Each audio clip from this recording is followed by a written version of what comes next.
यद्यपि पक्षियों के सोचने का तरीका मनुष्यों से बहुत अलग था और पक्षी भाषा के माध्यम से व्यक्त किए जा सकने वाले अर्थ बहुत सीमित थे, फिर भी ये विस्तृत संचार हासिल नहीं कर सका। लेकिन जगत मेहरा को लगा कि अब इससे संवाद करना अन्य कैनरी पक्षियों से संवाद करने से बहुत बुरा नहीं होना चाहिए। कई बार जगत मेहरा ये समझ जाता था कि वह क्या कहना चाहता है, भले ही अन्य कैनरी पक्षी इसे न समझ पाए। असल में आधे महीने से अधिक समय बीतने के बाद इस कैनरी पक्षी के लिए उसकी रणनीति लगभग पूरी हो चुकी थी।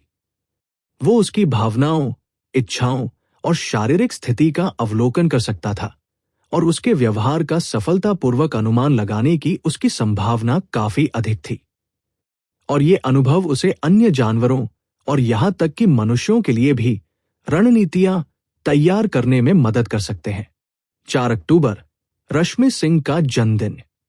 चूंकि वह दोपहर में अपने परिवार के साथ लंच कर रही थी और दोस्तों के एक समूह ने शाम को उसके साथ उसका जन्मदिन मनाने पर सहमति जताई थी, इसलिए स्वाभाविक रूप से जगत मेहरा आज अपने नए व्यंजनों का प्रदर्शन नहीं कर सका। रश्मि सिंह ने मूल रूप से उसे अपने दोस्तों के साथ रात के खाने पर आमंत्रित किया था, लेकिन जगत मेहरा ने स्वाभाविक रूप से मना कर दिया। फिर उसने उसे रात के खाने के बाद कराओके के लिए आमंत्रित किया। जगत मेहरा ने कुछ देर सोचा और फिर टहलने जाने, उपहार देने और चले जाने का फैसला किया। शाम 8 बजे जगत मेहरा उपहार के कागज में लिपटे लकड़ी के बक्से को लेकर टैक्सी से उस जगह के लिए रवाना हुआ जिसका जिक्र रश्मि सिंह ने व्हाट्सएप पर किया था।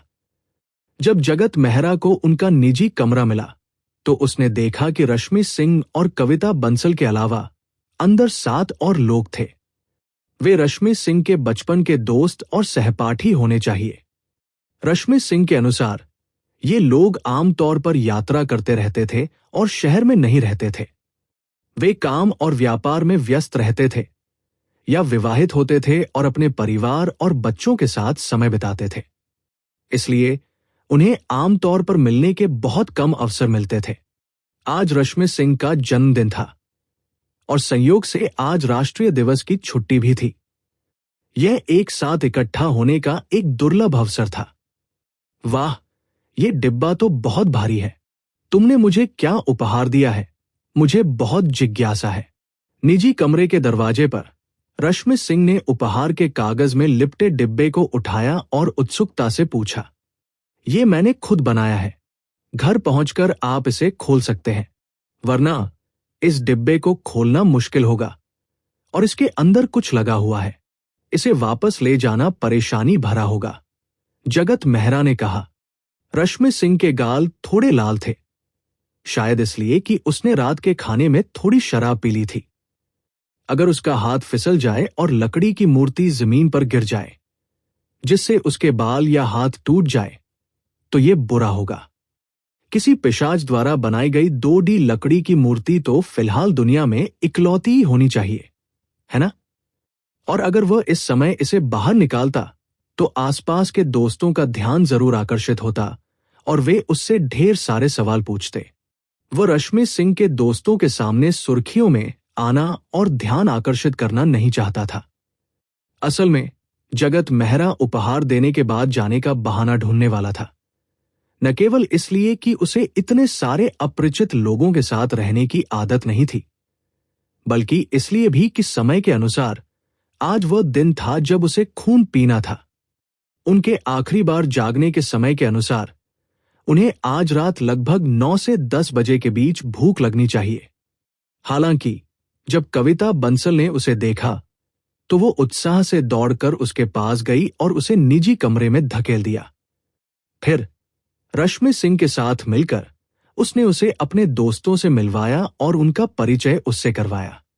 इसलिए वो तुरंत नहीं जा सका और उसे थोड़ी देर बैठना पड़ा।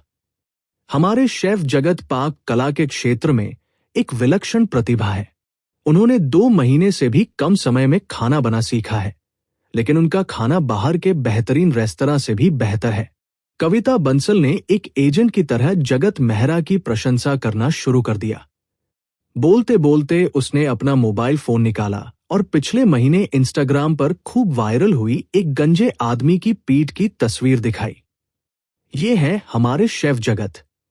उसके कई दोस्तों ने पहले भी इंटरनेट पर यह तस्वीर या इसका जादुई तरीके से संशोधित किया हुआ फोटोशॉप संस्करण देखा था। वे एक पल के लिए थोड़े हैरान हुए और उनकी निगाहें मोबाइल फोन पर दिख रही तस्वीर और जगत मेहरा के बीच घूमती रहीं। जो थैला वो ले जा रहा है उसमें वो धनुष बाण है जो मैंने और नैना ने उसे दिए थे। हमारा शेफ जगत तीरंदाजी में माहिर है। पहली बार जब वो तीरंदाजी हॉल गया तो उसने हॉल के प्रशिक्षक को हरा दिया। अगर वो प्राचीन काल में रहता तो यकीनन एक भयंकर सेनापति होता। कविता बंसल का अनुवाद। उसने अपने मोबाइल फोन से एक वीडियो निकाला और अपने दोस्तों को दिखाया। और ये भी हमारे शेफ जगत है। उसने लात मारकर चाकू लहराते अपराधी को हवा में उड़ा दिया। वैसे क्या आपको याद है कि मैंने आपको पहले बताया था कि मैंने अपनी आंखों से एक वांछित अपराधी की गिरफ्तारी देखी थी? उस समय भी शेफ जगत ने ही हमारी आंखों के सामने एक वांछित अपराधी को पकड़ा था। और पिछले महीने हम जिया राठौर और शेफ जगत के साथ घुड़सवारी करने गए थे। लौटते समय हमारी मुलाकात 4 मानव तस्करों से हुई। हमारे शेफ जगत ने अकेले ही 2 आदमियों को पकड़ लिया और हमारे जिया राठौर ने भी अकेले ही 2 महिलाओं को पकड़ लिया। नैना और मैं किनारे खड़े होकर उनका हौसला बढ़ा रहे थे। जगत मेहरा थोड़ा अचंभित रह गया। ये दृश्य उसे ऐसा क्यों लग रहा था जैसे वह एक प्रोडक्ट मैनेजर हो जो ग्राहक को अपने उत्पाद के उत्कृष्ट प्रदर्शन के बारे में बता रहा हो। फिर उसने कविता बंसल को अपना मोबाइल फोन रखते हुए सुना।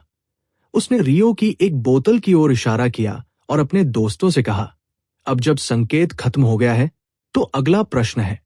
कृपया प्रश्न ध्यान से सुने। हमारे शेफ जगत का काम क्या है, इसका अनुमान लगाइए।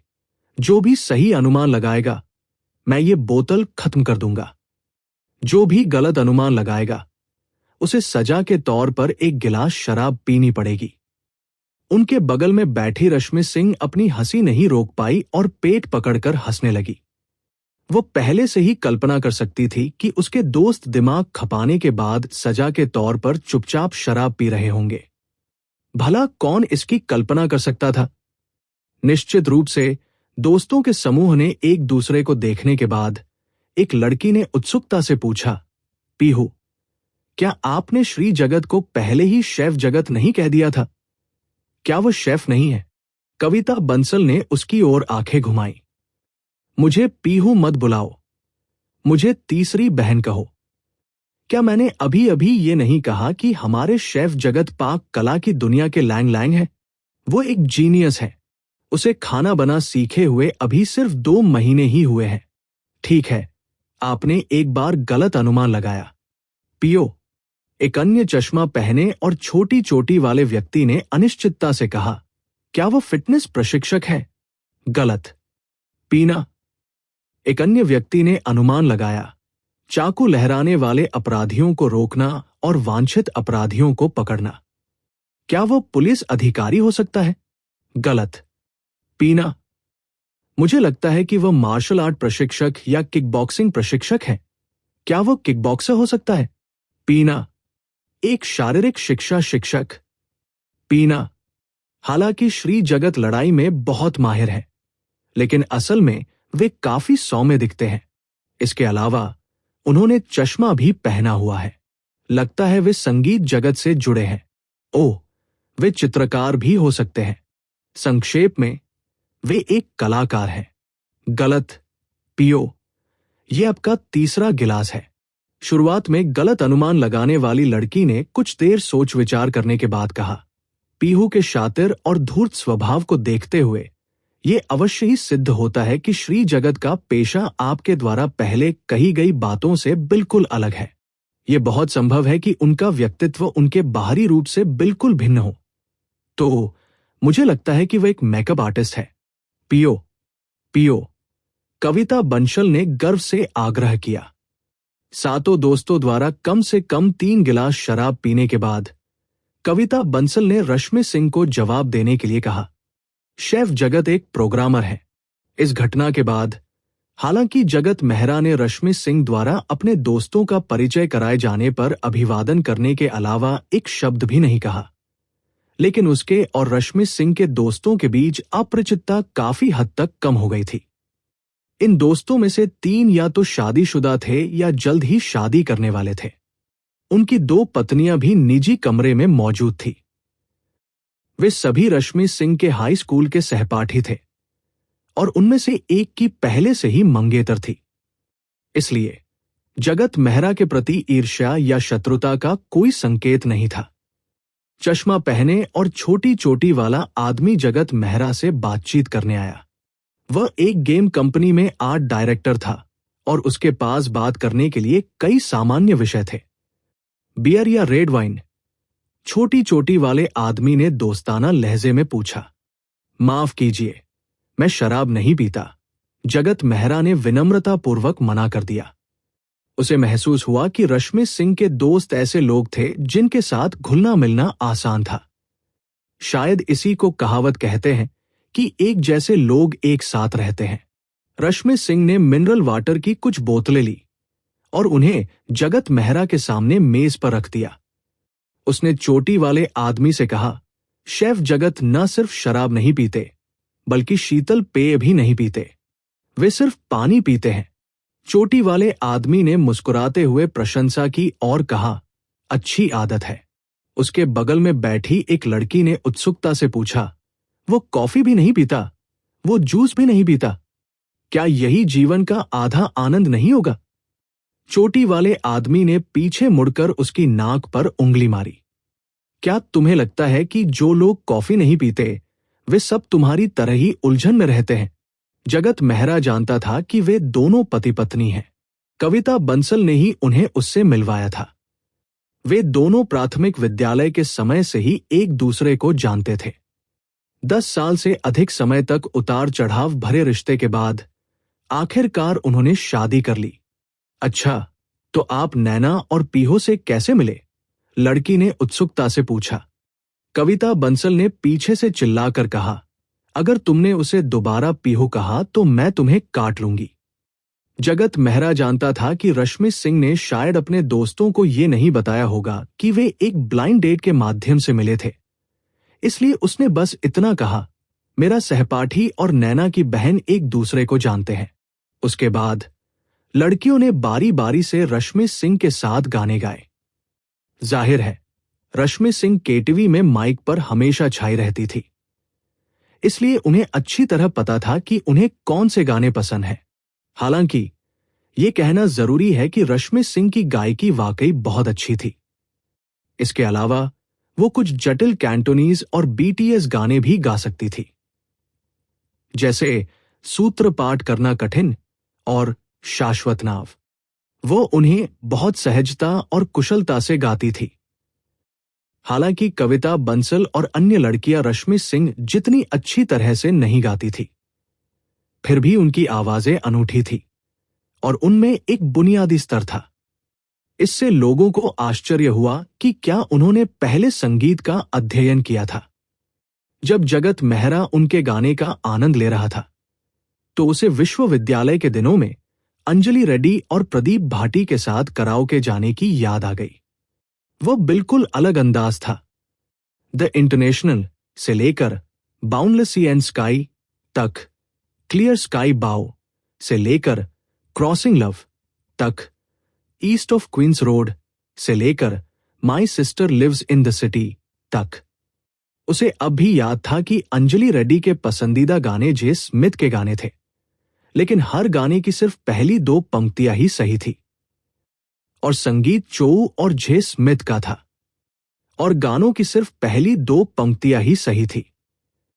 स्वर और लय की बात करें तो स्वाभाविक रूप से ऐसी कोई चीज नहीं थी, लेकिन जब भी वह बजाता था उसे बहुत आनंद आता था। इसके विपरीत जब प्रदीप भाटी कभी कभार अपने कनिष्ठों और वरिष्ठों को लेकर आता था तो वे थोड़े संयमित और असहज महसूस करते थे। वे खुलकर मस्ती नहीं कर पाते थे और उन्हें पर्याप्त आनंद नहीं मिलता था। शेफ जगत, आप भी कोई गाना क्यों नहीं चुन लेते? हम सबने पहले कभी न कभी गाना गाया है। आपको भी एक बार गाना चाहिए। क्या एक पुरानी कहावत नहीं है, जो रसोइया गाना नहीं जानता वो अच्छा प्रोग्रामर भी नहीं हो सकता। गाना खत्म करने के तुरंत बाद चोटी वाले युवक ने अचानक जगत मेहरा को इशारा किया। यह सुनकर कविता बंसल और रश्मि सिंह के चेहरे के भाव थोड़े बदल गए। जाहिर है उन्हें वो पहला पल याद आ गया जब वे ताश खेल रही थी और जगत मेहरा के गाने में पूरी तरह खो गई थी। हालांकि कविता बंसल का चेहरा तुरंत उत्साहित हो गया और उसने चोटी बनाने की बात से पूरी तरह सहमति जताई। अगर वो गाता नहीं है तो वो मर्द नहीं है। अगर वो गाना नहीं गाता तो वो अच्छा दोस्त नहीं है। जब जगत मेहरा ने उसके चेहरे के भाव देखे तो वो समझ गया कि वो क्या सोच रही है। वो नैना के दोस्तों को बर्बाद करने के लिए उसका इस्तेमाल करना चाहती थी। फिर उसने देखा कि रश्मि सिंह भी हंगामा करने लगी और उससे एक गाना चुनने के लिए कहने लगी। इस तरह उसके लिए बहाना ढूंढना आसान नहीं था। वह जितना गाने से कतराता, दूसरों की जिज्ञासा उतनी ही बढ़ती और वे उससे उतना ही गाने की उम्मीद करते। जगत मेहरा के पास माइक लेकर गाना चुनने के अलावा कोई चारा नहीं था। उसने सोचा कि गाना खत्म होने के बाद वह रश्मि सिंह से अकेले में बात करके पहले निकल जाएगा, वरना उसे डर था कि बाद में भूख लगने पर कुछ गड़बड़ हो जाएगी। जगत मेहरा ने माओ बुई का गीत ए पर्सन लाइक मी चुना। कम से कम इस गीत में उसे ऊंचे सुर लगाने की जरूरत नहीं थी। उसकी आवाज इतनी आसानी से नहीं वटेगी। शुरू में तो वो बस यूं ही एक गाना गाना चाहता था, लेकिन प्रस्तावना शुरू होते ही जगत मेहरा को धीरे धीरे कुछ महसूस होने लगा। ये एक ऐसा गाना था जो उसे बहुत पसंद था। पिछले 2 सालों से वह इसे अक्सर सुनता था। कभी कभी जब वह रात में ओवरटाइम काम करने के बाद घर लौट रहा होता था तो हेडफोन लगाए हुए वह अनजाने में गुनगुनाने लगता था। कुछ गीतों के बोल ने उन्हें सचमुच भावुक कर दिया। मुझ जैसे असाधारण व्यक्ति को एक शानदार जीवन जीना चाहिए था। 30 साल से अधिक समय बीत जाने के बाद भी मैं लोगों के सागर में क्यों भटक रहा हूं। जगत मेहरा की आवाज में कोई बदलाव नहीं आया। उनकी पिच बहुत सटीक नहीं थी, लेकिन उनके कोमल स्वर और गंभीर तथा कुछ हद तक गहन भाव ने लोगों को ये एहसास दिलाया कि ये गीत के बोल और धुन के साथ पूरी तरह मेल खाती है। कविता बंसल और रश्मि सिंह समेत कमरे में मौजूद सभी लोग गा रहे जगत मेहरा पर ही मोहित हो गए। व्हाट्सएप पर जवाब देने के लिए नीचे देख रही एक लड़की भी अचानक रुक गई। वो स्तब्ध होकर जगत मेहरा की ओर देखने लगी। उसकी उंगलियां फोन की स्क्रीन पर अटकी रह गई और वह टाइप करना भूल गई। चोटी वाले बालों वाला युवक, जो अपनी पत्नी से कुछ फुसफुसा रहा था, अचानक चुप हो गया। उसने अपने चश्मे को ऊपर किया और कुछ आश्चर्य के साथ गा रही जगत मेहरा की ओर देखा। मुझ जैसे अशिष्ट व्यक्ति को गंभीर होने का दिखावा करना पसंद नहीं है। ऐसा क्यों होता है कि जब मैं कभी कभार कोई पुराना गाना सुनता हूं तो अचानक मेरा ध्यान भटक जाता है।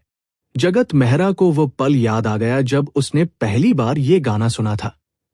आधी रात को मेट्रो में बैठे हुए वह संगीत ऐप का इस्तेमाल करके इसे यूं ही चला रहा था। अचानक ये गाना बजने लगा। सुनते सुनते उसने इसे निकाल लिया और बार बार सुनने लगा। मुझ जैसे अकेले व्यक्ति, मुझ जैसे मूर्ख व्यक्ति, मुझ जैसे साधारण होने से कतराने वाले व्यक्ति, दुनिया में ऐसे कितने लोग हैं। मुझ जैसे अजनबी के लिए क्या कोई दया दिखाएगा। धुन खत्म होने के बाद जगत मेहरा ने एक गहरी सांस ली। फिर उसने ऊपर देखा और अचानक पाया कि पूरा कमरा शांत था। सब लोग चुपचाप उसे देख रहे थे। वो एक पल के लिए स्तब्ध रह गया। फिर उसे तुरंत एहसास हुआ कि उसने अभी अनजाने में भावनात्मक आत्मसात की प्रक्रिया पूरी कर ली है। इससे बचाव करना सचमुच असंभव है। जगत मेहरा ने थोड़ी अटपटी खांसी की और कमरे की चुप्पी तोड़ दी। अगला गाना न होने के कारण पोन जुए को अस्वीकार करने वाले नारे अपने आप बजने लगे, जिससे सभी लोग होश में आ गए। चोटी वाले युवक ने ताली बजाए बिना नहीं रह सका और कहा, "यह वाकई बहुत अच्छा गायन है। ये बहुत भावुक कर देने वाला है, सचमुच भावुक कर देने वाला। अन्य लोगों ने भी कहा कि जगत मेहरा ने बहुत ही भावपूर्ण और अच्छा गाया और उनसे कुछ और गाने गाने का अनुरोध किया। जगत मेहरा ने बाकी लोगों से माफी मांगी और रश्मि सिंह को इशारा किया। फिर वो सबसे पहले कमरे से बाहर निकल गया। उसे बस भूख लगने लगी थी। कमरे में मौजूद कविता बंसल समेत कई लोग अभी भी जगत मेहरा के गायन की भावनाओं में डूबे हुए थे। चोटी वाले युवक की पत्नी ने भौहें चढ़ाकर कहा, सच कहूं तो ये कोई बहुत अच्छा रैप नहीं है, लेकिन ये अविश्वसनीय रूप से संक्रामक है। मैंने अभी अभी एक दफ्तर कर्मचारी को आधी रात को अकेले सड़क पर बैग लेकर चलते देखा। वो थका हुआ और अकेला लग रहा था, जिससे लोगों को उस पर थोड़ी दया आ गई। एक और व्यक्ति ने सिर हिलाते हुए कहा, मैं भी। मुझे लगता है कि मैंने आखिरी मेट्रो में एक व्यक्ति को गाना सुनते हुए सिर झुकाए हुए सोते हुए देखा। जब वह जागा तो उसने पाया कि उसका चेहरा आंसुओं से भीगा हुआ था। शेफ जगत की भी अपनी एक कहानी है। पीहू, जो आपका और नैना का नया दोस्त है, वाकई बहुमुखी प्रतिभा का धनी है। उसकी गायन क्षमता को देखते हुए अगर वो पेशेवर प्रशिक्षण ले तो मुझे लगता है कि वो किसी टैलेंट शो में भाग ले सकता है। कुशलता तो आसानी से मिल जाती है, लेकिन दूसरों को प्रभावित करने की क्षमता मिलना मुश्किल है, एक दोस्त ने कविता बंसल से कहा। कविता बंसल इस समय भी थोड़ी हैरान थी। उसके लिए ये समझना वाकई मुश्किल था कि पहली बार जब उसने 2 दिझू बजाते हुए जगत मेहरा को गाया था, तब उसे किसने गाया था और अब उसे कौन सा जगत मेहरा पहली बार गा रहा है। जब उसने पहली बार गाया था तब तो वो लगभग डर के मारे कांप गई थी, लेकिन अभी जगत मेहरा का गाना सुनकर उसे अचानक रोने का मन हुआ। क्या ये वही व्यक्ति गा रहा था? पिछली बार उन्होंने माओ बुई का गीत भी गाया था। इतना बड़ा अंतर क्यों था? जगत मेहरा ने रश्मि सिंह को कमरे के बाहर गलियारे में बुलाया और फुसफुसाते हुए कहा, मुझे थोड़ी अस्वस्थता महसूस हो रही है, इसलिए मैं पहले जा रहा हूं। कृपया कविता और मेरे दोस्तों को बता दें। रश्मि सिंह ने हैरानी से उसकी ओर देखा और चिंता से पूछा, क्या हुआ? आपको शरीर के किस हिस्से में अस्वस्थता महसूस हो रही है? क्या ऐसा हो सकता है कि मौसम ठंडा हो गया हो और आपको सर्दी लग गई हो? कुछ नहीं, थोड़ी देर आराम करने के बाद मैं ठीक हो जाऊंगी। आप लोग मजे करो। ओह, मैं अभी कहना भूल गया था, जन्मदिन मुबारक हो। हालांकि उसे भूख लगने लगी थी, लेकिन जगत मेहरा में सतही तौर पर कोई असामान्यता नहीं दिख रही थी। जब उसमें उत्परिवर्तन शुरू हुआ तब तक वह प्रयोग और सांख्यिकी कर चुका था। भूख लगने और खून पीने के बाद से वह अधिकतम 22 घंटे तक ही सहन कर पाता था। रात में वह 4 घंटे बाद तक अपनी चिंता को दबा नहीं पाता था। हालांकि उसे यह भी अच्छी तरह पता था कि भूख लगने पर, खासकर रात में, उसकी भावनाएं बेकाबू हो सकती हैं। सूखी लकड़ी की तरह ये जरा से छूने पर भी आग पकड़ लेती है और अप्रत्याशित व्यवहार होने लगते हैं। इसलिए जल्दी घर जाना, खून पीना और सो जाना ही सुरक्षित था। धन्यवाद। ओह हां, मैंने अभी तक जन्मदिन का केक नहीं काटा है। क्या आप जाने से पहले इसे खाना चाहेंगे? लेकिन जैसे ही उसने बोलना समाप्त किया, उसे कुछ याद आया और उसने कहा, ओह, मैं लगभग भूल ही गई थी कि आप हमेशा से मिठाइयों के खिलाफ रहे हैं। आपको वापस जाकर आराम करना चाहिए। कितना अफसोस है, मैं तुम्हें फिर से गाते हुए सुनना चाहता था। तुमने अभी बहुत अच्छा गाया। ऐसा लग रहा था जैसे कोई कहानी सुना रहे हो। मैं गाने की भावनाओं में पूरी तरह डूब गया था। जब वे बातें कर रहे थे, तभी 2 युवक, जो स्पष्ट रूप से नशे में थे, गलियारे से गुजरे। उनमें से एक, जिसने गुलाबी टी-शर्ट पहनी हुई थी, ने स्पष्ट रूप से रश्मि सिंह की बातें सुन ली। वो रुका और हंसते हुए बोला, मैडम, मैं भी बहुत अच्छा गा सकता हूं। हमारे कमरे में आओ, मैं तुम्हारे लिए गाऊंगी। मुझे अब सारे लोकप्रिय गाने आते हैं। तुम जो चाहो वो गाना चुन सकते हो। अगर मैं अच्छा नहीं गा पाई तो तुम मेरे सिर पर बियर की बोतल मार देना, ठीक है? हमारे कमरे में कुछ हैंडसम लड़के हैं। रश्मि सिंह ने थोड़ा सा भौहें चढ़ाई और कुछ कहने ही वाली थी कि जगत मेहरा ने अचानक हरकत दिखाई।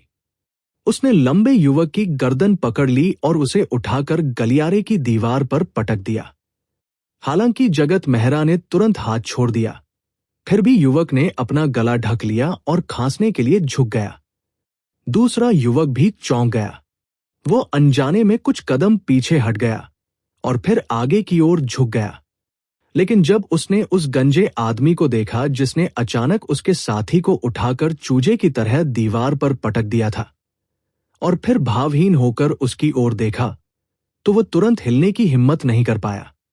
फिर उसने महसूस किया कि गंजे आदमी की आंखें थोड़ी खोई खोई सी लग रही थी, मानो उसका ध्यान उस पर नहीं बल्कि कहीं और था।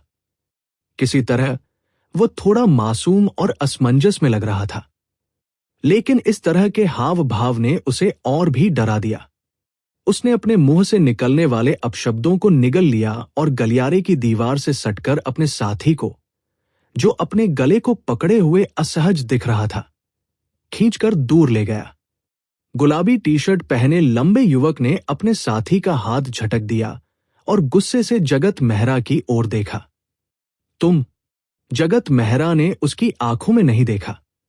उसकी निगाहें अब भी इधर-उधर भटक रही थी और उसके चेहरे पर थोड़ी मासूमियत और असमंजस का भाव था, मानो वह कह रहा हो, तुम मुझे क्यों देख रहे हो?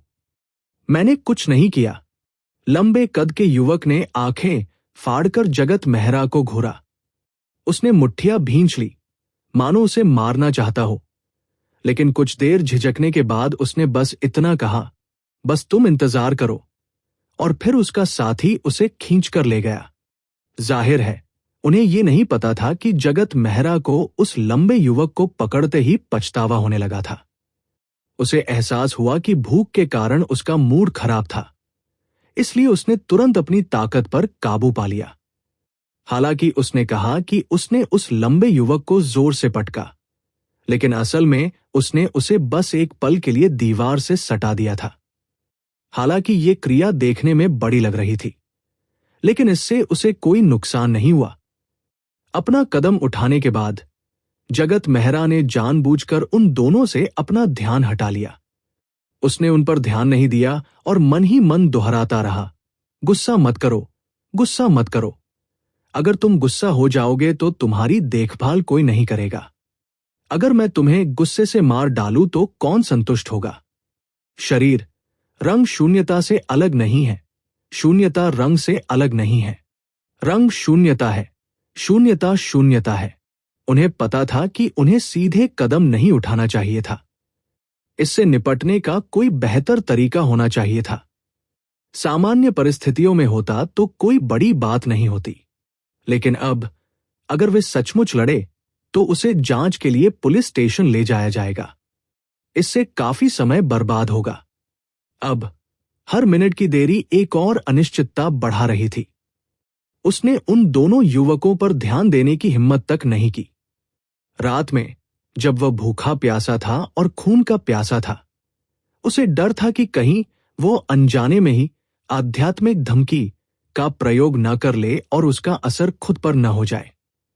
वो अपना आपा खो देगा और उन दोनों को मौके पर ही मार डालेगा। ये एक बड़ी मुसीबत होगी। सौभाग्यवश उन दोनों लोगों ने उसे परेशान करना जारी नहीं रखा। रश्मि सिंह ने भी राहत की सांस ली। उसने अपनी छाती पर हाथ फेरते हुए कहा, तुमने मुझे डरा दिया। मुझे लगा था कि तुम लड़ने वाले हो। जगत मेहरा की अचानक हरकत से वह सचमुच बहुत डर गई थी।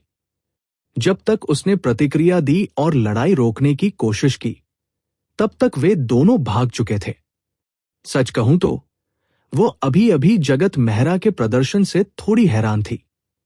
हालांकि उसने और कविता बंसल ने किराए के मकान के नीचे चाकू लिए हत्यारे को लात मारते हुए जगत मेहरा का वीडियो देखा था और जगत मेहरा को वांछित अपराधी को पकड़ते और मानव तस्कर को काबू में करते हुए भी देखा था। फिर भी जगत मेहरा के बारे में उनकी धारणा यही थी कि वह ज्यादातर समय अपेक्षाकृत शांत और धैर्यवान व्यक्ति थे। यहां तक कि जब वो वांछित अपराधी और मानव तस्कर से निपट रहे थे, तब भी वो बेहद शांत और स्थिर दिख रहे थे, मानो सब कुछ उनके नियंत्रण में हो। लेकिन उस पल उसने स्पष्ट रूप से जगत मेहरा के शरीर से निकलने वाली हिंसक और भयंकर ऊर्जा को महसूस किया। उस क्षण जगत मेहरा ने उसे ऐसा एहसास दिलाया मानो वह एक खूंखार जानवर हो जो किसी को खा जाना चाहता हो। जगत मेहरा ने अपनी भावनाओं पर काबू पाया और अपने शरीर को आराम दिया। उसने रश्मि सिंह से कहा, माफ करना, अभी मैंने जल्दबाजी कर दी। तुम जल्दी से अपने निजी कमरे में वापस चली जाओ। मैं पहले चलता हूं। ठीक है, सड़क पर सावधान रहना। जल्दी वापस जाकर आराम कर लेना। हालांकि जगत मेहरा तुरंत घर जाकर खून पीना चाहता था, लेकिन रश्मि सिंह को अलविदा कहने के बाद वो तुरंत केटवी से नहीं निकला। इसके बजाय वो गलियारे में घूमता रहा और उन दोनों युवकों की गंध का पीछा करते हुए उस निजी कमरे तक पहुंचा जहां वे मौजूद थे। जगत मेहरा थोड़ा चिंतित था। उसे डर था कि ये दोनों लोग अभी तो भड़क उठे, लेकिन बाद में वे रश्मि सिंह के निजी कमरे में फिर से परेशानी खड़ी करने के लिए किसी को ढूंढ लेंगे। अगर रश्मि सिंह, कविता बंसल और उनके दोस्तों को उसकी वजह से चोट लगी है, तो वह दोषी होगा। वो ये सुनिश्चित करना चाहता था कि ये दोनों लोग और कुछ न करें। वह सीधे उस निजी कमरे में नहीं गया जहां वे दोनों लोग थे। इसके बजाय वो दो निजी कमरों की दूरी पर एक कोने में झुक गया और अपने फोन में देखने लगा, जिससे लोगों को लगा कि वह पास के किसी निजी कमरे में ठहरा हुआ मेहमान है जो फोन करने के लिए बाहर आया है। जगत मेहरा ने अपना ध्यान उस निजी कमरे की ओर केंद्रित किया और जल्द ही उसे दोनों युवकों की आवाजें सुनाई दी। धत तेरे की, मुझे लगता है उस गंजे के दिमाग में कुछ गड़बड़ है। उसकी आंखों में वो भाव, वो चेहरा, लगता है वो बिल्कुल विकृत है। ये आवाज उस लंबे युवक के साथी की थी। हाँ, धिक्कार है, उसने साफ तौर पर मेरा गला घोंट दिया। लेकिन उसकी आंखें खुली हुई थी और चेहरा मासूम लग रहा था। उसे देखकर मुझे भी थोड़ा डर लगा। मैं इतना डर गया था कि मेरी नींद खुल गई। यह आवाज उस लंबे युवक की थी जिसका गला जगत मेहरा ने घोंट दिया था। बाहर गलियारे के कोने पर खड़ा जगत मेहरा हैरान था। उसने स्पष्ट रूप से अपने मानसिक दंश पर नियंत्रण रखा हुआ था और उन दोनों पर ध्यान नहीं दे रहा था। उस समय वह निश्चित रूप से भावनात्मक रूप से प्रभावित नहीं था। फिर भी वे क्यों कह रहे थे कि वो विकृत और डरावना दिखता है? जगत मेहरा को बिना किसी स्पष्ट कारण के दुख और अन्याय का एहसास हुआ। ये क्या बकवास है? इतना बुरा कि उसने तुम्हारा गला घोंट दिया और तुम्हें दीवार से पटक दिया। भाई अंकित, श्याम वर्मा और बाकी लोगों को परेशान किया जा रहा है। हम इसे यूं ही नहीं छोड़ सकते, है ना? सब लोग, चलिए जाकर देखते हैं। वो विकृत गंजा आदमी कैसा दिखता है? उसे ज्यादा दूर नहीं जाना चाहिए था, है ना? ये आवाज उस व्यक्ति की होनी चाहिए जो मूल रूप से निजी कमरे में था। हुआ, तुमने अभी कहा कि जिसने श्याम वर्मा का गला घोंटा था वो गंजा था। दूसरी आवाज जगत मेहरा को जानी पहचानी लगी। परिचित आवाज सुनते ही जगत मेहरा को तुरंत आवाज के मालिक की याद आ गई। क्या ये वही पतला दुबला लंबा आदमी नहीं है जिसने 706 में हंगामा खड़ा करने के लिए लोगों को भेजा था और जिसे मैंने रोका था? वह गुस्से में था और उसने लोगों को भेजकर मुझे बस्ती के प्रवेश द्वार पर रोक दिया था। ऑफिसर चमन ने कहा था कि उनका नाम अंकित कुमार था और लोग उन्हें भाई अंकित कहकर बुलाते थे। ये सचमुच एक छोटी सी दुनिया थी। जगत मेहरा सोचने लगा, अगर वे उसे केटीवी से बाहर निकालना चाहते हैं तो वो बस उनसे बच निकलेगा। अगर वे रश्मि सिंह के कमरे में हंगामा करने जाते हैं तो वो पहले केटीवी सुरक्षा कर्मियों को ढूंढेगा और उन्हें रोकने के लिए कहेगा। फिर वो ऑफिसर चमन को रिपोर्ट करेगा और कहेगा कि अंकित कुमार को पता था कि वह इस केटीवी में है और उसने जानबूझकर लोगों को उसके और उसके दोस्तों के लिए परेशानी खड़ी करने के लिए लाया है। लेकिन केटीवी रूम में हुई बातचीत ने एक ऐसा मोड़ ले लिया जिसकी उन्हें उम्मीद नहीं थी। हाँ, भाई अंकित, वो गंजे हैं और चश्मा पहनते हैं। वो काफी मजबूत दिखते हैं और उनमें बहुत ताकत है। उन्हें प्रशिक्षण दिया जाना चाहिए था। और जब उसने श्याम वर्मा का गला घोंट दिया तो उसके चेहरे पर बहुत ही विकृत भाव थे। हुआ नाम के उस युवक के शब्दों ने जगत मेहरा को बेकाबू होने की इच्छा जगा दी। क्या उसकी लंबाई लगभग 1.8 मीटर है? क्या आप काले फ्रेम वाला चश्मा पहनते हैं? क्या उसके कंधे बहुत चौड़े हैं? क्या वो बहुत ताकतवर है? अंकित कुमार ने कई सवाल पूछे। जिस युवक का नाम हुआ था और श्याम वर्मा, जिसका गला जगत मेहरा ने घोंट दिया था, दोनों ने सकारात्मक जवाब दिए। भाई अंकित, क्या आप उस व्यक्ति को जानते हैं जिस व्यक्ति ने सबसे पहले उन्हें जगत मेहरा को ढूंढने के लिए प्रोत्साहित किया था? उसने आश्चर्य भरे स्वर में पूछा। फिर जैसे उसे कुछ याद आया, गंजा, क्या ये वही व्यक्ति हो सकता है जिसका आपने पहले जिक्र किया था? अरे यार, ये महज संयोग तो नहीं हो सकता। अंकित कुमार का लहजा कुछ अजीब था।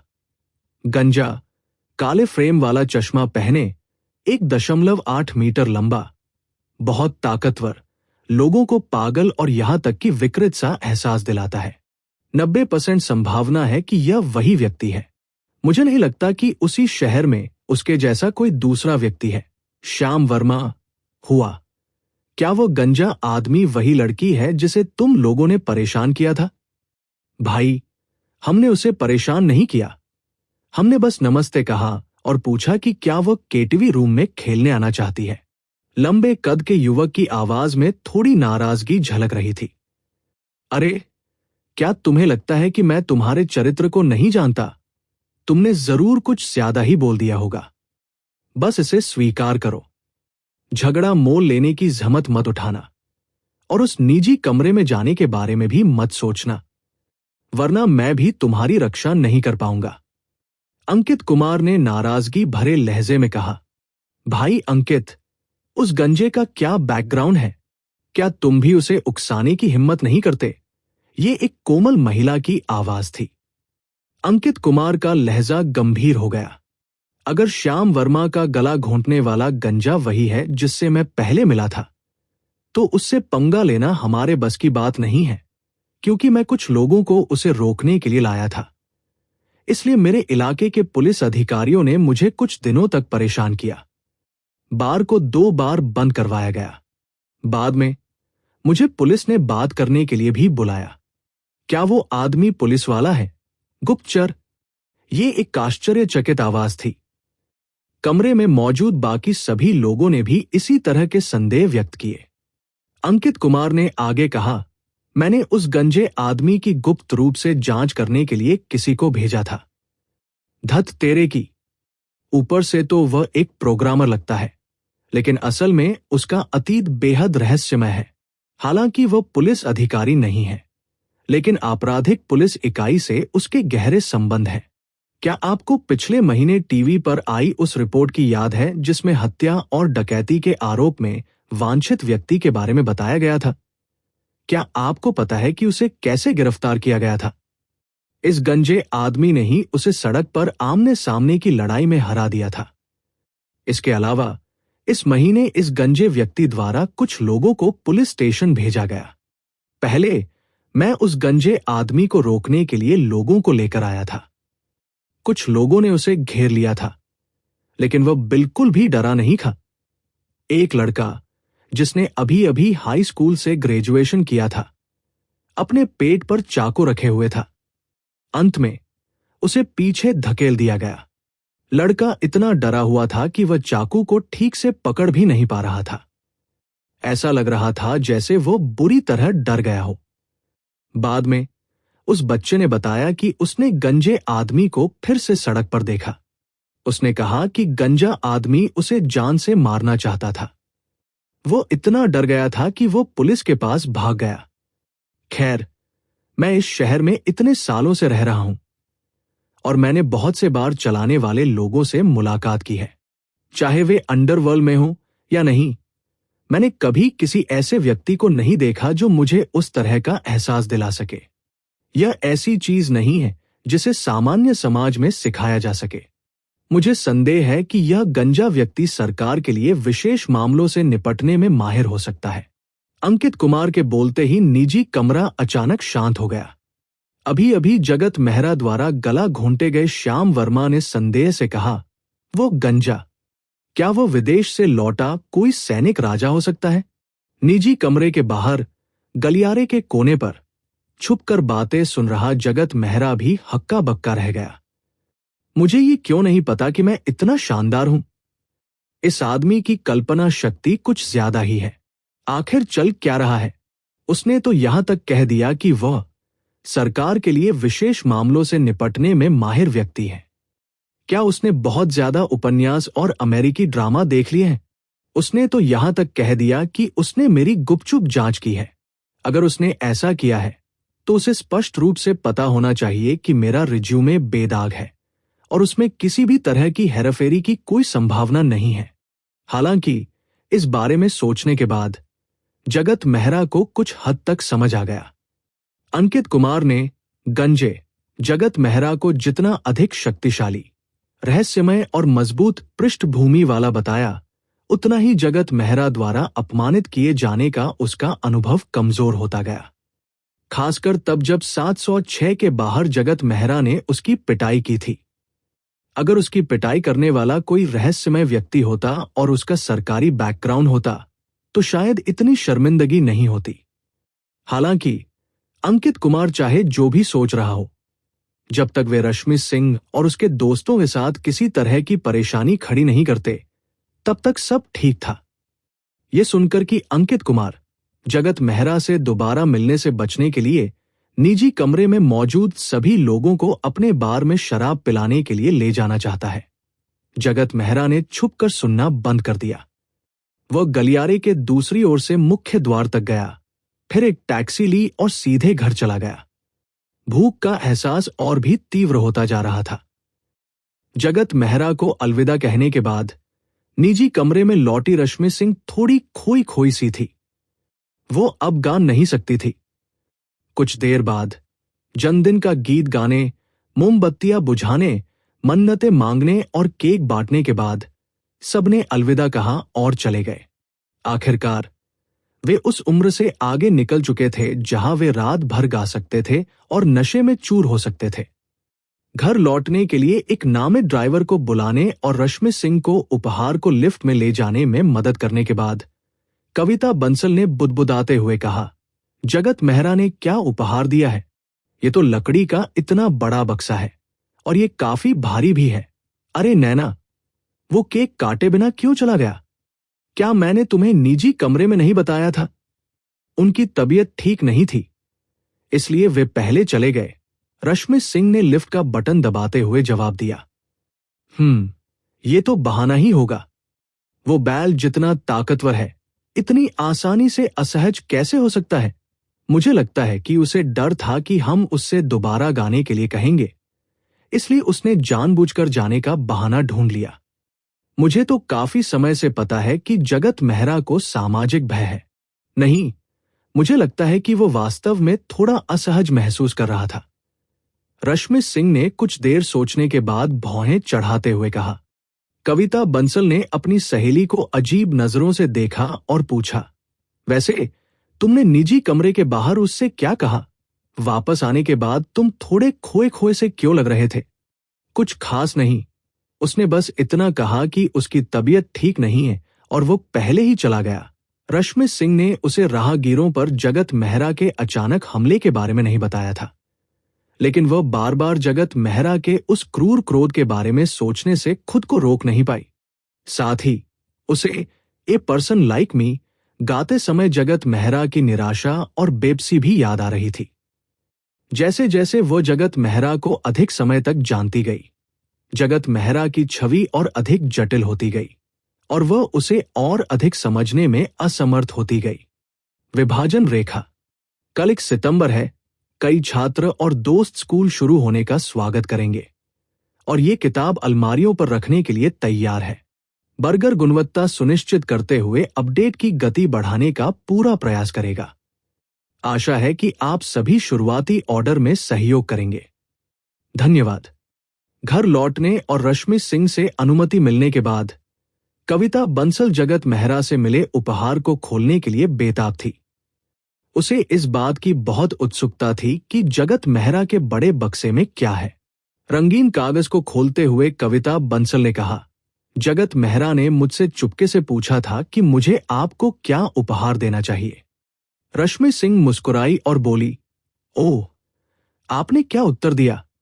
मुझे लगता है कि ये समस्या शायद उसके लिए प्रोग्रामिंग और खाना पकाने से भी ज्यादा परेशानी वाली है। कविता बंसल ने मुस्कुराते हुए कहा, मैंने उनसे कहा कि जब तक उनकी मंशा है तब तक काफी है। इससे कोई फर्क नहीं पड़ता कि वो क्या देते हैं। आपने उसे जो रिबन दिया था उसकी वजह से वो शायद आपका जन्मदिन का तोहफा लौटाने के बारे में सोच रहा होगा। मुझे नहीं पता उसे आपके जन्मदिन के बारे में कैसे पता चला। क्या उसने जिया राठौर से पूछा होगा? हमने मिलकर उसे धनुष दिया, रश्मि सिंह ने जोर देकर कहा। अरे, जिया राठौर और मैंने इसके लिए पैसे नहीं दिए, कविता बंसल ने कहा। उसने रंगीन कागज खोलकर अंदर लकड़ी का डिब्बा देखा। लकड़ी का डिब्बा काफी भद्दा बना हुआ था। उस पर पेंट या रंग नहीं किया गया था और केवल कोने ही हल्के से पॉलिश किए गए थे। कम से कम उसमें कोई खुरदुरापन तो नहीं था जिससे उसके हाथ पर खरोंच लग जाए। बॉक्स खोलकर अंदर रखी लकड़ी की नक्काशी को देखकर कविता बंसल खुद को रोक नहीं पाई और बोली, नैना, आपकी रजाई तो राजा है। रश्मि सिंह ने उलझन में जवाब दिया। जब वह पास जाकर देखने लगी तो वह दंग रह गई। लकड़ी की तलवार, क्या ये वाकई इतना अनोखा था?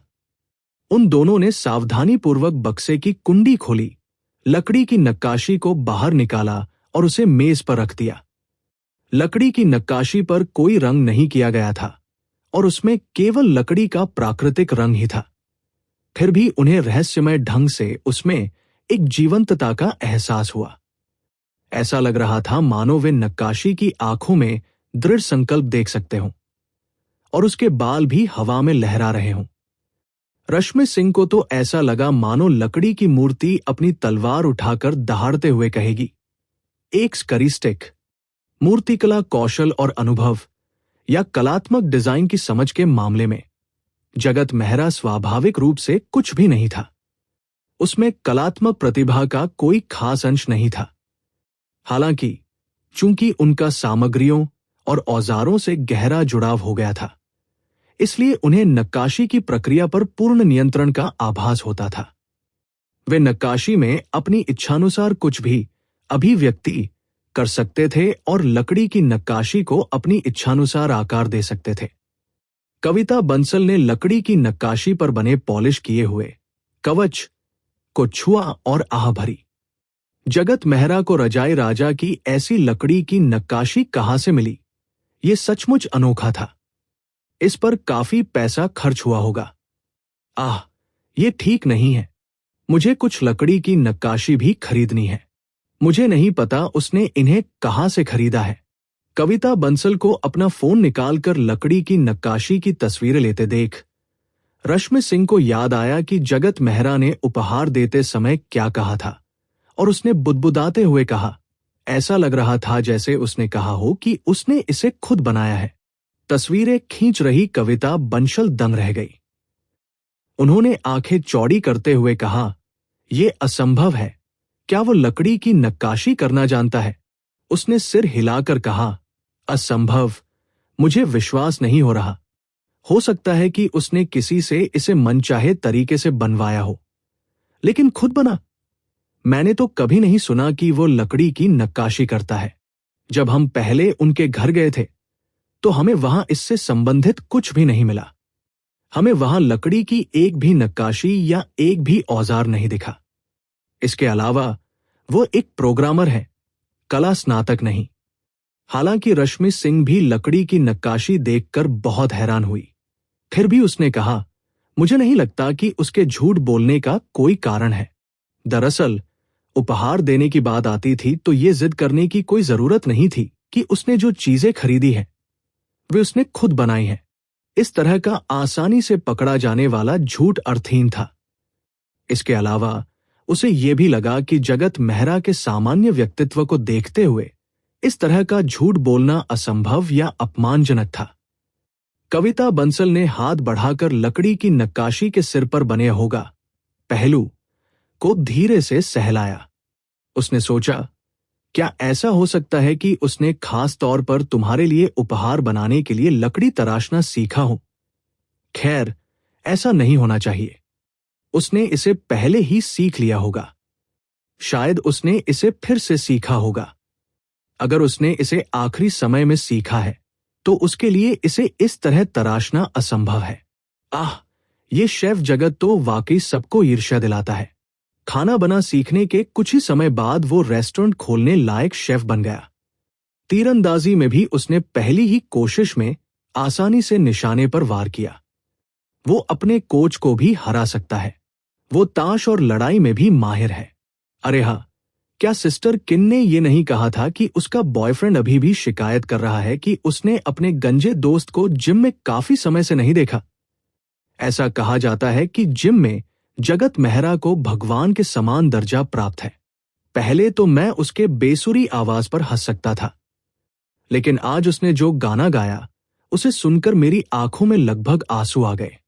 उसने जिस सिस्टर किन का जिक्र किया वो उसकी और रश्मि सिंह की जिम कोच थी, और सिस्टर किन का बॉयफ्रेंड उस जिम का कोच था जहां जगत मेहरा पहले जाता था। ध्यान रखना, इसे तोड़ना मत, रश्मि सिंह ने उसे धीरे से याद दिलाया। कंजूस। कविता बंसल बोलते ही अपना फोन उठाकर जगत मेहरा को व्हाट्सएप पर मैसेज भेजा। मैं जगत मेहरा से जन्मदिन का तोहफा पहले से ही मांगना चाहती हूं। वैसे आपने खुद ही कहा था कि उस धनुष में मेरा भी हिस्सा है। हालांकि संदेश भेजने के बाद उसे काफी समय तक कोई जवाब नहीं मिला। रश्मि सिंह लकड़ी की नक्काशी को अपने कमरे में ले गई और उसे रखने के लिए जगह ढूंढी। कुछ देर देखने के बाद उसे लगा कि वो ठीक से सुरक्षित नहीं है। उसने कुछ दिनों में एक पारदर्शी डिस्प्ले बॉक्स बनवाने और उसे अंदर रखकर उसे ठीक करने की योजना बनाई। बड़ी तलवार वाली लकड़ी की नक्काशी को देखकर रश्मि सिंह को वह दृश्य याद आ गया जब जगत मेहरा अचानक केटवी गलियारे में भड़क उठा था। उस समय उसने इतनी तीखी प्रतिक्रिया क्यों दी थी? क्या ऐसा इसलिए था क्योंकि वो व्यक्ति मुझसे छेड़छाड़ कर रहा था? क्या उसमें हिंसात्मक प्रवृत्ति थी? उस क्षण जगत मेहरा के बारे में सोचते हुए रश्मि सिंह को अपने दिल में थोड़ा डर लगा, लेकिन उसे अनपेक्षित रूप से यह भी महसूस हुआ कि वह थोड़ा आकर्षक था। बेशक उसने इन विचारों को किसी को बताने की हिम्मत नहीं की। घर लौटने के बाद जगत मेहरा ने कुशलतापूर्वक दोनों खरगोशों को संभाला। हालांकि खून पीने के बाद भी उसे भूख लग रही थी। इससे उसे एहसास हुआ कि उसकी भूख वाकई बढ़ गई थी। पिछली बार जब उन्होंने खून पिया तो दोनों खरगोशों को हल्का सा एहसास हुआ कि खून काफी नहीं था। हालांकि ये एहसास स्पष्ट नहीं था, इसलिए उन्होंने ज्यादा खून नहीं पिया। उसके बाद वे 25 घंटे से ज्यादा नहीं सोए, इसलिए इसका उन पर ज्यादा असर नहीं पड़ा। हालांकि इस बार यह बहुत स्पष्ट था, इसलिए उसने 3 खरगोशों का खून पी लिया। इसके अलावा ये बेल्जियम के खरगोश उन खरगोशों से बड़े थे जिन्हें उसने पहले खरीदा था। उनमें खून की मात्रा भी बहुत अधिक थी। तीनों खरगोशों का कुल खून लगभग 600 मिलीलीटर था। जगत मेहरा का अनुमान था कि उसे ग्रामीण इलाके में जाने की तैयारी करनी होगी, अन्यथा यदि उसकी रक्त खपत बढ़ती रही तो इस तरह के आवासीय क्षेत्र में व्यावसायिक इमारत में रहना बहुत मुश्किल हो जाएगा। इससे पहले जब वह बड़ी संख्या में खरगोशों को आवासीय क्षेत्र में वापस लाया था, तब संपत्ति प्रबंधन द्वारा उससे कई बार पूछताछ की गई थी। खून पीने के बाद जगत मेहरा ने नींद को काबू में रखते हुए खरगोश का मांस साफ किया। उसी समय उसे रात में अपने निजी कमरे में ए पर्सन लाइक मी गाना गाते हुए की घटना याद आ गई। पीछे मुड़कर सोचने पर उस समय उनके अलावा निजी कमरे में मौजूद अन्य 9 लोग उनके भावनात्मक आत्मसात से प्रभावित प्रतीत हुए थे। देखने से तो ऐसा लगता है कि अगर ये किसी सीमित स्थान में होता या अगर वह पहले से ही दूसरों का ध्यान आकर्षित कर लेता तो क्या भावनात्मक आत्मसात का प्रभाव बेहतर होता। अगर ये किसी बंद जगह में न होकर किसी सार्वजनिक चौक में होता और सबकी निगाहें उस पर होती तो उसे नहीं पता था कि भावनात्मक आत्मसातकरण का प्रभाव कितना कारगर होगा। क्या दूरी बढ़ने पर यह प्रभाव कमजोर पड़ जाएगा या जब तक लोग उसे देख सकेंगे तब तक इसका असर बना रहेगा। यदि भावनात्मक आत्मसातकरण को कुछ मनोवैज्ञानिक तकनीकों के साथ मिला दिया जाए तो यह सम्मोहन में सहायक प्रतीत होता है। हालांकि दूसरों को आत्मसात करने के लिए भावनात्मक आत्मसात की पूर्व शर्त यह थी कि उसे पहले भावनाओं में प्रवेश करना होगा। इससे कई प्रतिबंध उत्पन्न हुए। जगत मेहरा ने अपनी आंखें खोली। सबसे पहले उसने अपने फोन में समय देखा। कुल 25 घंटे और 17 मिनट हो चुके थे। उसकी नींद का समय सामान्य था।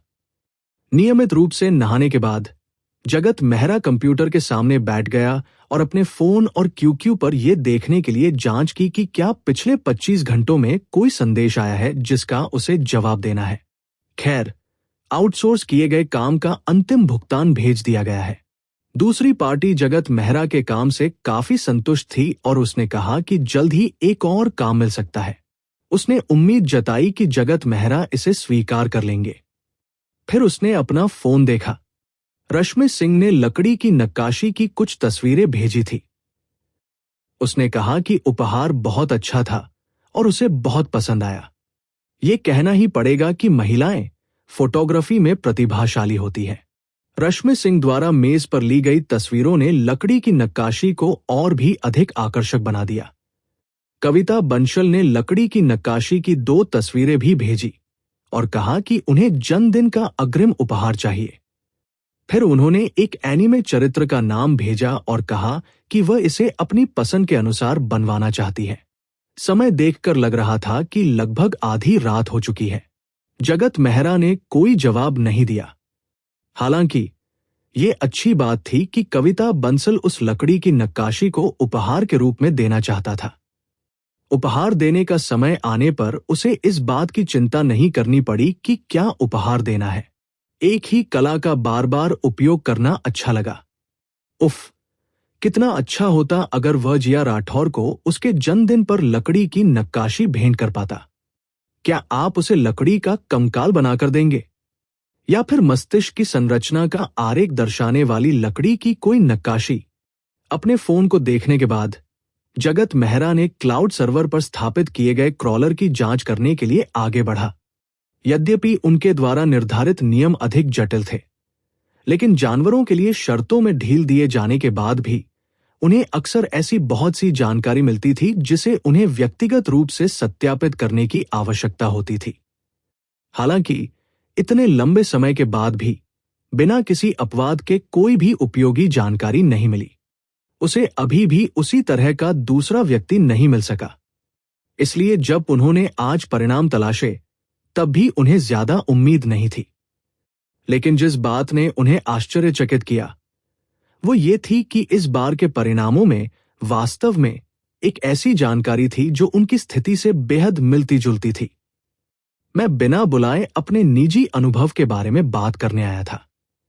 मेरे लिए पिशाच बनना कोई बड़ी बात नहीं है, बल्कि इसके विपरीत इसने मुझे बहुत सारी मुसीबतें दी। उदाहरण के लिए वो कुछ भी खा नहीं सकता था। जो कुछ भी खाता उसे उल्टी हो जाती थी। वो अपनी पसंदीदा कोला भी नहीं पी सकता था। वैसे तो उसे आमतौर पर सोने की जरूरत नहीं होती थी, लेकिन खून पीने के बाद उसे काफी देर तक सोना पड़ता था। सौभाग्य से जागने के बाद उसका मूड अच्छा हो जाता था। उसे अगली बार खून पीने तक फिर से सोने की जरूरत नहीं पड़ती थी। हालांकि मुझे धूप से नफरत है, लेकिन दिन के समय बाहर जाने में मुझे कोई दिक्कत नहीं है, सिवाय इसके कि मेरा शरीर थोड़ा आलसी है। बेशक रात बेहतर है। मुझे चांद पसंद है। ओह हाँ, मेरी त्वचा में भी सुधार हुआ है। सारे मुहासे गायब हो गए हैं। आह, मैं कितना अकेला हूं।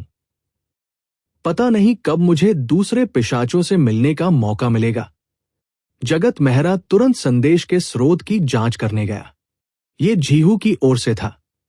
और ये पिशाच बनने पर कैसा महसूस होता है, प्रश्न का उत्तर था। जगत मेहरा जीहू गया और उसे जवाब मिल गया। उन्हें एहसास हुआ कि ये जवाब 2 दिन पहले ऑगस्ट कासुमी आईडी वाले एक उपयोगकर्ता द्वारा जोड़ा गया था। जैसा कि उम्मीद थी, मैं अकेला मानव उत्परिवर्ती नहीं हूं। विशाल उल्लू से सामना होने के बाद उसे लगा कि इस दुनिया में उसके जैसे और भी जीव होने चाहिए, चाहे वे मनुष्य हों या अन्य जानवर। हालांकि उसे कोई सुराग नहीं मिला और धीरे धीरे उसका आत्मविश्वास कम होता चला गया। अगर सचमुच उनके जैसा कोई व्यक्ति होता तो शायद वे कुछ ऐसे मुद्दों पर बातचीत और चर्चा कर पाते जिन पर दूसरों के साथ चर्चा नहीं की जा सकती थी। हालांकि जगत मेहरा को हर काम खुद संभालने और समस्याओं को खुद हल करने की आदत थी, फिर भी वह ज्यादातर समय अकेला ही रहता था। अगर उसे सच में किसी से बात करने या मदद मांगने की जरूरत होती तो कोई न कोई मिल ही जाता था, चाहे उसके माता पिता हों या अच्छे दोस्त। चाहे वे मदद कर सके या न कर सके, कम से कम वे उससे बात कर सकते थे और उसका बोझ बांट सकते थे। लेकिन अब वो सचमुच अकेला था, एक ऐसा अकेलापन जिसके बारे में कोई बात नहीं कर सकता था। हालांकि ये तीव्र उत्तेजना और बेचैनी अधिक देर तक नहीं टिकी। जगत मेहरा जल्दी ही शांत हो गया। वो अवचेतन रूप से सोचने लगा कि क्या अचानक प्रकट हुई इस उपयोगी जानकारी में कोई समस्या है। चूंकि उसके जैसे और भी इंसान पिशाच बन चुके थे, इसलिए तर्कसंगत रूप से उसे इतने लंबे समय से इंटरनेट पर उपयोगी जानकारी मिलनी चाहिए थी, जब तक कि अन्य पिशाचों का भी यही विचार न हो। वे सबसे पहले बेनकाब नहीं होना चाहते थे। हालांकि यह स्पष्ट था कि सभी की राय एक जैसी नहीं थी। समस्या आने पर ऑनलाइन खोज करना, जवाब न मिलने पर ऑनलाइन पूछना, इस युग में लोगों की यही सामान्य सोच होती थी, जब तक कि उत्परिवर्तन की शुरुआत ही न हुई हो और लोगों की संख्या बेहद कम न हो।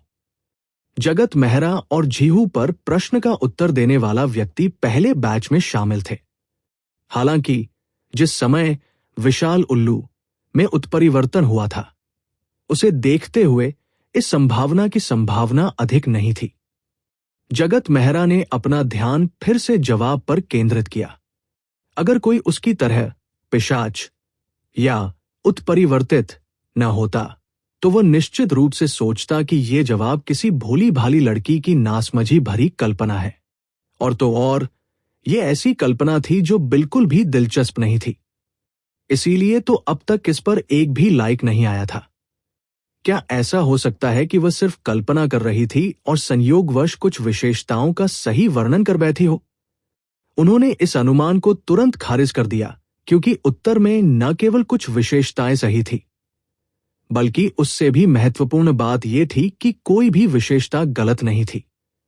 कल्पना के माध्यम से ऐसा होने की संभावना बहुत कम थी। इसके अलावा उसने खून चूसना नहीं बल्कि खून पीना कहा था। सामान्यतः इस प्रश्न के अन्य उत्तरों में पारंपरिक साहित्यिक कृतियों में पाए जाने वाले नुकीले दांत, सूर्य के प्रकाश का भय, पीली त्वचा, क्रॉस का भय, लहसुन का भय आदि जैसी विशेषताएं आसानी से शामिल हो सकती है। इस मामले में भले ही उसने कुछ विशेषताओं का सही वर्णन किया हो, जैसे कि खून पीने के बाद लंबे समय तक सोने की जरूरत होना और जो कुछ भी खाया उसे उल्टी कर देना, जगत मेहरा को पता चल जाएगा कि वह केवल कल्पना कर रही है। एक प्रश्न पत्र में 10 प्रश्न थे।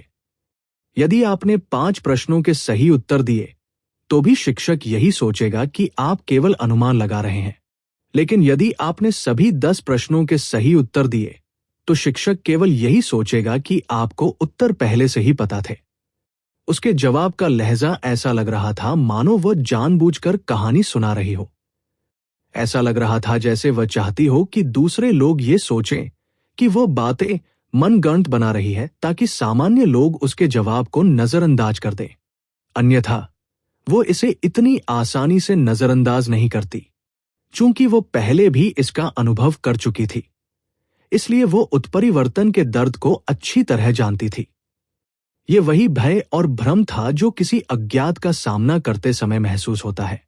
जगत मेहरा ने जवाब पर टिप्पणी करने में कोई जल्दबाजी नहीं दिखाई। नहीं, उन्होंने जवाब देने वाले व्यक्ति को तुरंत कोई निजी संदेश भेजा।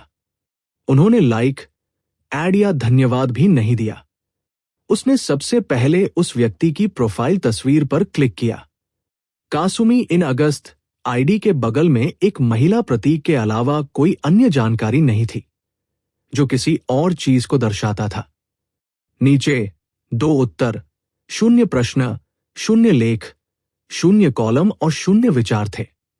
दाईं ओर व्यक्तिगत उपलब्धियां भी खाली थी, जिनमें 6 अनुयायी और 2 अनुयायी थे। 2 उत्तर थे। पिशाच बनने का अनुभव कैसा होता है? प्रश्न के उत्तर के अलावा मैं पिशाच कैसे बन सकता हूं? प्रश्न के उत्तर के तहत एक और उत्तर था। उत्तर का सार अपेक्षाकृत सरल था। पिशाच बनने में कुछ भी अच्छा नहीं है। आप अच्छा खाना नहीं खा सकते, अच्छा पेय नहीं पी सकते और खाना मिलना भी मुश्किल होता है। क्या आपको लगता है कि पिशाच उतने ही खुश होते हैं जितना आप सोचते हैं? नहीं, आप पिशाच होने की खुशी की कल्पना भी नहीं कर सकते।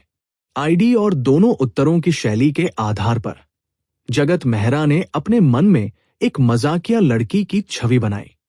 वह कासुमी इन अगस्त के अपडेट्स देखती रही। 2 जवाबों के अलावा वो, क्या कच्चा मांस स्वादिष्ट होता है? खून में पाए जाने वाले परजीवी क्या होते हैं? इंसान के खून और दूसरे जानवरों के खून में क्या अंतर है? हीमोफीलिया क्या होता है? जैसे सवालों पर भी नजर रखती थी। हालांकि ये सभी अपडेट 2 दिन पहले के थे। हालांकि ये कोई नया अकाउंट नहीं था और पीछे देखे तो 5 साल पहले के अपडेट भी मौजूद थे। लेकिन उस समय के अपडेट पूरी तरह से एनीमे और कॉस्प्ले के बारे में थे। यह आज के स्टाइल से बिल्कुल अलग था। इन अपडेट्स के आधार पर बहुत कम जानकारी प्राप्त की जा सकी। जगत मेहरा ने प्रतिवादी की आईडी कॉपी की और कुछ सर्च इंजनों पर खोजबीन की। जीहू के अलावा उसे किसी अन्य प्लेटफॉर्म पर ऐसी कोई आईडी नहीं मिली। ऑनलाइन आईडी बनाते समय सबकी अलग अलग आदतें होती हैं। कुछ लोग एक ही आईडी का इस्तेमाल करना पसंद करते हैं, जबकि कुछ लोग मनमर्जी से कोई भी आईडी बना लेते हैं। लेकिन तरीका चाहे जो भी हो, जब तक ये जानबूझकर न किया गया हो, दी गई पहचान कमोबेश उस व्यक्ति की व्यक्तिगत इच्छाओं से संबंधित होगी। उदाहरण के लिए, एक जापानी अभिनेत्री थी जिसके बारे में जगत मेहरा को पता था। रोमन में उसका नाम भी कासुमी था। 5 साल पहले जीहू पर उत्तरदाता द्वारा पूछे गए प्रश्नों के प्रकार के आधार पर इस बात की प्रबल संभावना थी कि कासुमी एक जापानी एनीमे चरित्र का नाम था। खोज परिणामों से पता चला कि कई एनीमे और गेम पात्रों का नाम कासुमी है। उदाहरण के लिए, पोकेमॉन की कासुमी, डेड और लाइव श्रृंखला की कासुमी और रामाजावा 12 की टेंडो कासुमी, इन सभी का नाम कासुमी हो सकता है। हालांकि 5 साल पहले उत्तरदाता द्वारा दिए गए उत्तरों में कासुमी नाम का कोई पात्र नहीं था। इसलिए यह निर्धारित करना मुश्किल था कि कासुमी कहां से आई थी। शायद उसका इंडियन नाम कासुमी जैसा कुछ था। जहां तक अगस्त की बात है, हो सकता है कि उसका जन्मदिन अगस्त में हो या उसका पंजीकरण अगस्त में हुआ हो। प्रोफाइल पिक्चर की पहचान करने के बाद पता चला कि ये साइंटिफिक सुपर रेलगन की मिसाका मिकोटो थी और इस किरदार का नाम उन विषयों में से एक था जिन पर उसने 5 साल पहले ध्यान दिया था। जगत मेहरा ने पहले ही उन सवालों और जवाबों की एक सूची बना ली थी जिन पर अगस्त की कासुमी ने ध्यान दिया था, साथ ही उनके अवतारों से संबंधित एनीमे और एनीमे पात्रों की भी। लेकिन केवल ये सूची ही पर्याप्त नहीं थी। अभी भी बहुत कम जानकारी है। जगत मेहरा ने अपना सिर खुजाया। अगर वह सीधे जीहू के बैकएंड तक पहुंच सके और उसका ईमेल, मोबाइल फोन नंबर और अन्य जानकारी देख सके तो यह बहुत आसान होगा। लेकिन यह लगभग असंभव था। क्या उसने जीहू के बैकस्टेज को हैक किया था? जगत मेहरा ने कहा कि वह ऐसा नहीं कर सकती। उसकी नजरें जीहू के पन्नों पर घूमती रहीं। उसने अपने पसंदीदा 6 लोगों पर क्लिक किया और जांच की। ये वही लोग थे जो एनिमेशन में माहिर थे। उनमें से 2 को पहले ही रीसेट किया जा चुका था। उसके 2 फॉलोअर्स की बात करें तो वे दोनों ही प्रतिबंधित खाते थे। जाहिर है वे विज्ञापन और इसी तरह की गतिविधियों में शामिल थे। जगत मेहरा उन सवालों को देखती रही जिनका वो अनुसरण कर रही थी और उन जवाबों को भी देखती रही जो उसे पसंद थे। फिर वो उन जवाबों पर गया जो उसे पसंद आए थे और उसने एक एक करके टिप्पणियों को पढ़ा। 5 साल पहले उसे जो जवाब पसंद आया था उसमें उसे उसकी एक टिप्पणी मिली। उस जवाब में उत्तरदाता ने एक महिला एनीमे चरित्र की कॉस्प्ले करते हुए तस्वीर पोस्ट की थी। अगस्त की कासुमी ने टिप्पणी में जवाब दिया, वाह ओरोरू, बहुत बढ़िया। मेरे पास भी यही ड्रेस है। पहनने पर यह ऐसी क्यों नहीं दिखती? 5,55,555। 2 दिन पहले दिए गए 2 उत्तरों के अलावा अगस्त की कासुमी द्वारा छोड़ा गया ये एकमात्र संदेश था। इस जवाब का मतलब था कि वह भी कॉस्प्ले कर रही थी। कम से कम 5 साल पहले उसके पास यही पोशाक थी। कुछ ही टाइबा, डॉबन चर्चा समूहों और एनीमे पात्रों से संबंधित मंचों से समान अवतार वाले उपयोगकर्ताओं या समान चरित्र की कॉस्प्लेइंग का उल्लेख करने वाली पोस्टों को खोजना।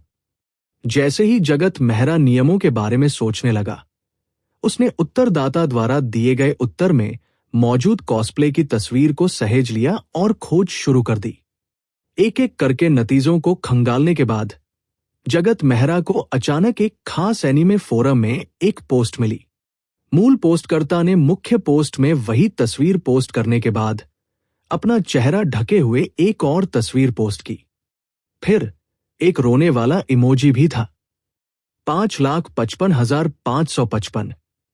चलिए देखते हैं कि होम शो बेचने और शो खरीदने के बारे में क्या क्या बातें हैं।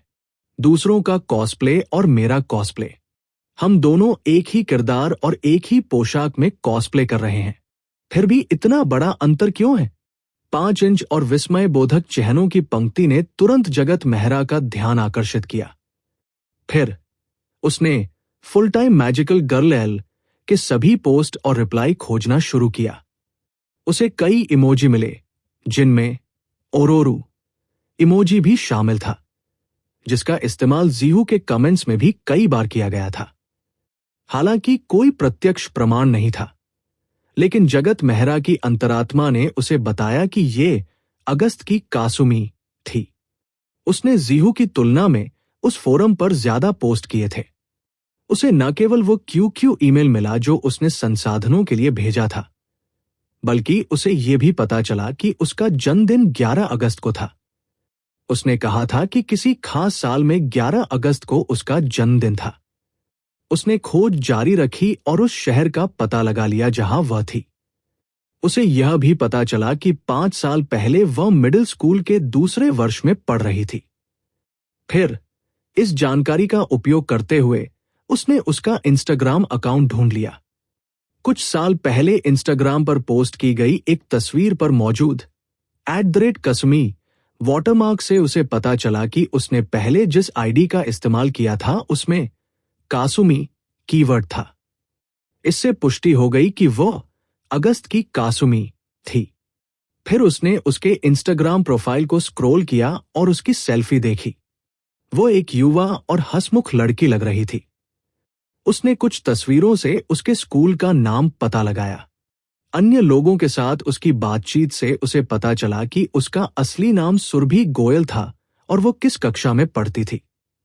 इसके बाद जगत मेहरा को उसका टीएबा खाता, बिलिबिली खाता, डॉबन खाता और यहां तक कि उसका दूसरा जीहुक खाता भी मिल गया। इससे भी महत्वपूर्ण बात यह है कि हालांकि वह इंस्टाग्राम पर बहुत कम पोस्ट करती थी, लेकिन उसकी आखिरी पोस्ट एक हफ्ते पहले की थी। हालांकि उसके उन सहपाठियों के इंस्टाग्राम अकाउंट पर जिन्हें वो फॉलो करती थी और अक्सर एक दूसरे को टैग करती थी। परसों राष्ट्रीय दिवस की छुट्टी के दौरान लड़कियों के एक समूह की मिठाई खाते हुए एक तस्वीर थी। तस्वीर में सुरभि गोयल मुस्कुरा रही थी और उसके सामने एक मिठाई भी रखी थी। अगर वो उस समय तक पिशाच बन चुकी होती तो वह मिठाई की दुकान में अपने सहपाठियों के साथ बातचीत और हंसी मजाक कैसे कर पाती? क्या उसने भी जगत मेहरा की तरह सामान्य भोजन को पेट में अधिक देर तक रखने का कोई तरीका खोज लिया? हालांकि उन्होंने जो मिठाइयां खाई वे अधिकतर तरल थी। अगर जगत मेहरा उनसे संबंध स्थापित करने के लिए 2 पत्थर भी निगल लेता तो भी उन्हें रोकना संभव नहीं होता। जगत मेहरा ने स्क्रीन के बाईं और दाईं ओर रखे 2 जीहू खातों के गतिशील पृष्ठों को देखा। अगस्त की कासुमी और मॉर्निंग ग्लो दोनों खाते हाई स्कूल की छात्रा सुरभि गोयल के थे। पहला खाता 5 साल पहले का था और दूसरा हाल के वर्षों में अक्सर इस्तेमाल किया जाता था। क्या इसका कारण यह था कि सुरभि गोयल अपने उत्परिवर्तन के बाद अपनी पहचान उजागर होने से डरती थी, इसलिए उसने जीहू को जवाब देने के लिए 5 साल पुराने खाते का इस्तेमाल किया? हालांकि ये बात समझ में नहीं आई। मौजूदा नामाधारित प्रणाली के साथ उत्तर देने और जवाब देने के लिए किसी को अपने फोन को लिंक करना होगा। अगर ये ऐसा फोन था जिसका पता नहीं लगाया जा सकता था तो उसने नया फर्जी अकाउंट क्यों नहीं बना लिया? या फिर क्या वो सिर्फ उन परिचितों से बचना चाहती थी जो डेब्रे ग्लो नाम के अकाउंट पर उसे फॉलो करते थे? जगत मेहरा ने अपनी तर्जनी उंगली से मेज पर हल्के से थपथपाया। उसने आंखें सिकोड़कर 2 दिन पहले अगस्त कासुमी द्वारा पोस्ट किए गए जवाबों को देखा। फिर उसने डेब्रे ग्लो द्वारा पोस्ट किए गए 100 से अधिक जवाबों को देखा। जी हां, इस लड़की का नया अकाउंट साफ तौर पर बातूनी था। उसके 100 से अधिक जवाब थे, हालांकि उनमें से ज्यादातर सिर्फ बेतुकी टिप्पणियां थी।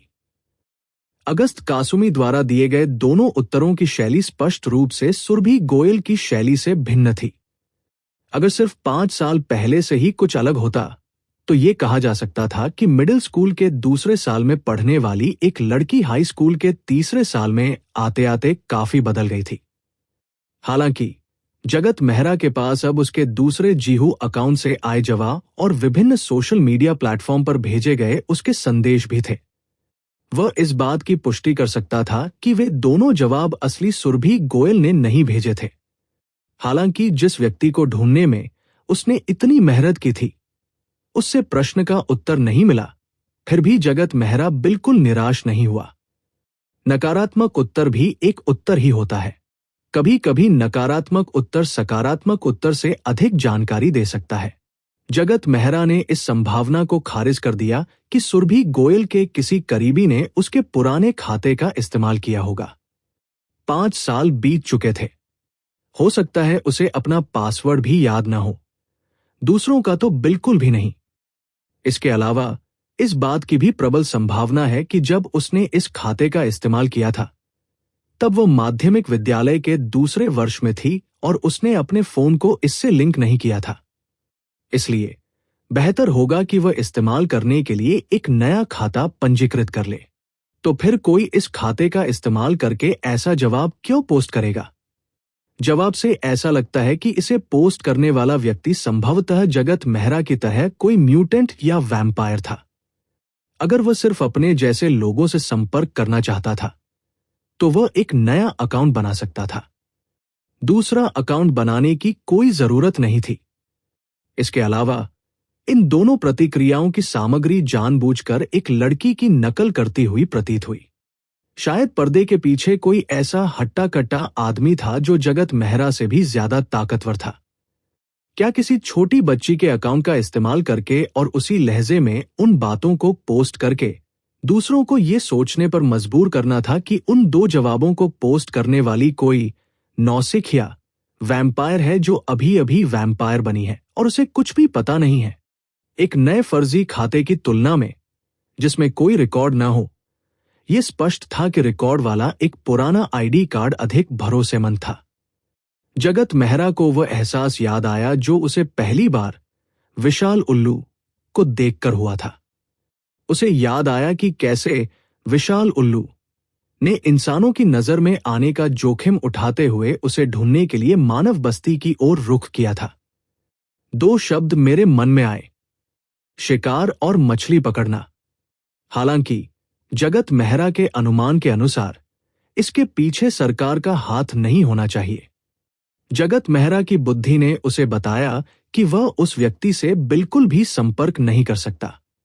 खतरे से बचने का सबसे अच्छा तरीका यही था कि वह ऐसा दिखावा करे कि उसे कुछ पता ही नहीं है या उसने कुछ देखा ही नहीं है।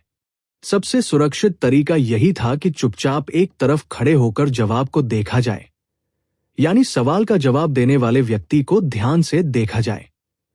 हालांकि 30 सेकंड से भी कम समय तक हिचकिचाने के बाद जगत मेहरा ने फैसला कर लिया। चूंकि उसने दूसरे पक्ष के संभावित इरादों का पहले से ही अनुमान लगा लिया था, इसलिए यह कहना मुश्किल था कि कौन सही है और कौन गलत। वह पहले अवलोकन करके दूसरे पक्ष की पृष्ठभूमि का पता लगा सकता है। जब जगत मेहरा सोच में डूबा हुआ था, तभी कैनरी उड़कर मेज पर आई और 2 बार चहकी। जगत मेहरा ने खिड़की से बाहर देखा तो पाया कि सुबह हो चुकी थी। कैनरी को अपने कंधे पर बैठने का इशारा करने के बाद जगत मेहरा उसके लिए खाना तैयार करने चला गया। फिर उसने कपड़े बदले, चश्मा उतारा और बाहर चला गया। जब उसने जूते पहने तो उसे एहसास हुआ कि उसकी उंगलियां उसके आगे हैं। ऐसा लग रहा था कि जूते थोड़े छोटे हैं। जगत मेहरा को जल्दी ही एहसास हो गया कि जूते छोटे नहीं थे, बल्कि उसके पैर थोड़े बड़े हो गए थे। पीछे मुड़कर सोचने पर ऐसा लगता है कि इस दौरान जब वह रात में दौड़ता था तो उसका वजन बढ़कर 80 किलो हो गया था और वह नंगे पैर दौड़ता था, जिससे तीव्रता बढ़ गई थी। कुछ देर दौड़ने के बाद उसके पैरों के तलवे स्वाभाविक रूप से थोड़े बड़े हो गए ताकि वो हर तरह के इलाके में दौड़ने के अनुकूल हो सके। हालांकि जगत मेहरा को इससे ज्यादा फर्क नहीं पड़ा। वैसे भी उसके पास ज्यादा बड़े जूते नहीं थे और बात इतनी भी नहीं थी कि उसे तुरंत जूते बदलने की जरूरत पड़े। आधी बाजू की कमीज, शॉर्ट्स और स्नीकर्स पहने जगत मेहरा मोहल्ले से बाहर भागा। सुबह की धूप की ओर मुंह करके वह अधिक समृद्ध इलाके की ओर दौड़ पड़ा। उसने अपने सिर पर स्कार्फ बांधा और चश्मा उतार दिया। वो हमेशा की तरह बिल्कुल अलग दिख रहा था। बेशक वह सुबह की दौड़ के लिए नहीं निकला था। वह तो बस सुबह की दौड़ का बहाना बनाकर कुछ आवश्यक निरीक्षण कर रहा था और जगहों की जांच कर रहा था। पूरे दिन जगत मेहरा शहर में घूमता रहा और तड़के ही लौटा। अगली सुबह वह 200 किलोमीटर से अधिक दूर एक दूसरे शहर गया और वहां भी पूरे दिन घूमता रहा। जब वह शहर लौटा तो शाम हो चुकी थी। शाम करीब 7 बजे जगत मेहरा अपना लैपटॉप लेकर एक पकौड़ी की दुकान पर गया। ढेर सारी पकौड़ी मंगवाने के बाद वो एक कोने में बैठ गया, अपना लैपटॉप चालू किया, एक वर्चुअल मशीन खोली, मैक एड्रेस बदला और पास ही स्थित एक कॉफी शॉप के वाईफाई से कनेक्ट हो गया। फिर पूर्व निर्धारित योजना और तैयारी के अनुसार उसने 2 स्प्रिंगबोर्ड के माध्यम से TOR ब्राउजर में लॉगिन किया, जीहू खोला, एक नया खाता पंजीकृत किया और अपने मोबाइल फोन को सत्यापित करने के लिए एक परीक्षण सत्यापन कोड प्राप्त करने वाले सॉफ्टवेयर का उपयोग किया। इस तरह के सॉफ्टवेयर का सिद्धांत ताओबाओ पर मौजूद सत्यापन कोड के समान था।